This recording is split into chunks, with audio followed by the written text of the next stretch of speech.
How to bypass character AI filter.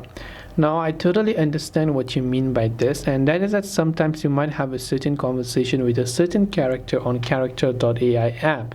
And what happens over here is that you might be trying it to ask it to say something or do something, but it refuses because it has got a certain filter enabled.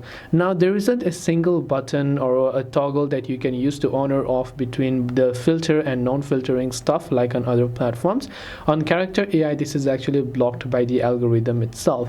Now, the only way you can bypass around this is by simply trying to ask things indirectly and trying to use innocent words instead of using direct random words that the algorithm or the AI might detect as fraudulent or spam or possibly NSFW content as well.